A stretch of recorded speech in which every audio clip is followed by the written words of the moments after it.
But during the separation, something went wrong. Snoopy began to roll rapidly. Get out of there, babe. That's that last attitude. Snoop, Houston, we show you close to gimbal lock. Yeah, okay, something went wild there on that staging. And we're all set. We didn't lock it. We're going ahead to the Ottoman. Charlie Brown, Houston, they got staging.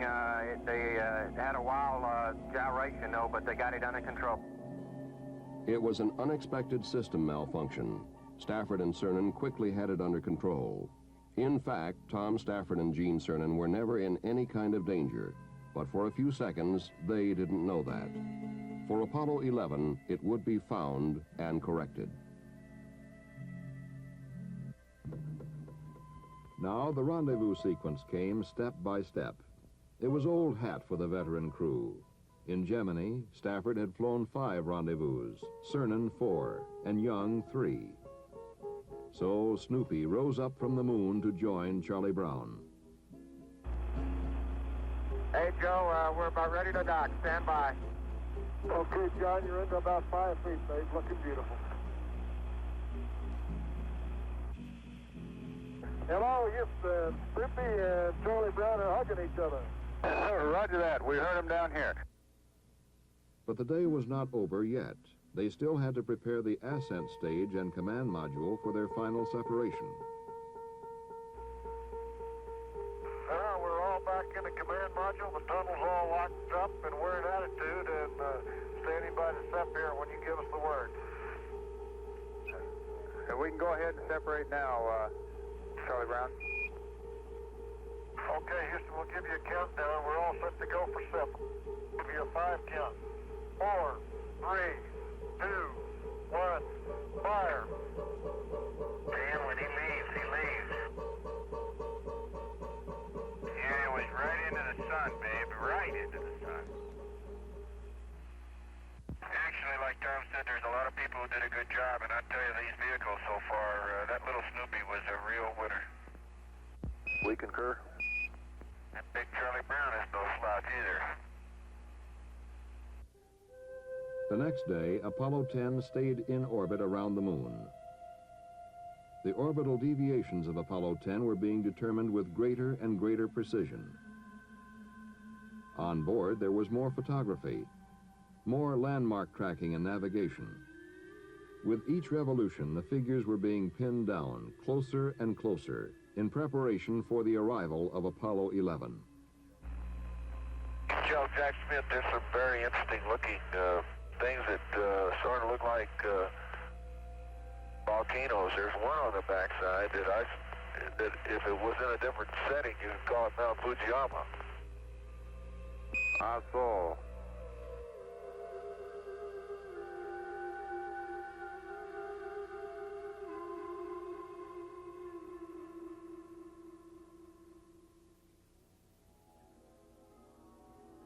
But now it was time to head home to Earth.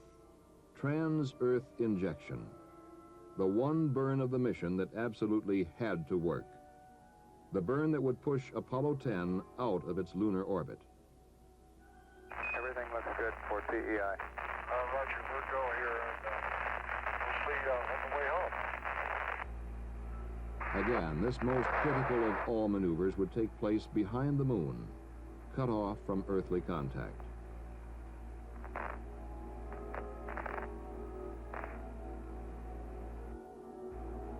Roger, Houston, we are returning to the Earth. Over. Glad to have you on the way back home, 10. For the last time, Apollo 10 watched the sapphire called Earth rise over a stark lunar horizon. And as they had throughout the mission, Stafford, Young, and Cernan shared with us the sights and feelings of their voyage through color television. You guys are really hauling the mail out of there. Oh, you better believe it. It's like we're climbing straight out, Joe. It's a fantastic sight. It's like we were shot straight out from the center of the moon. You're going about 6,000 feet a second.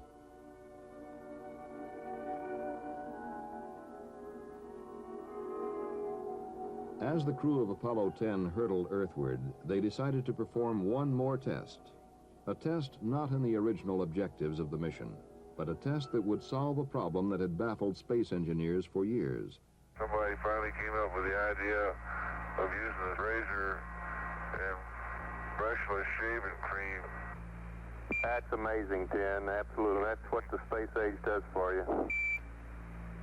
I tell you, Charlie, that's one of the most refreshing things that's happened in the last couple of days. That was really great. You guys really look good.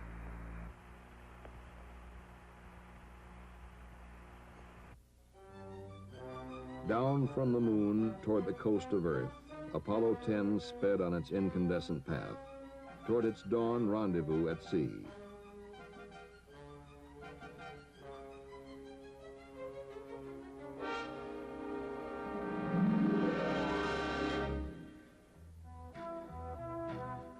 Problems had been met, faced, and solved, for that was the mission of Apollo 10, to sort out the unknowns and pave the way.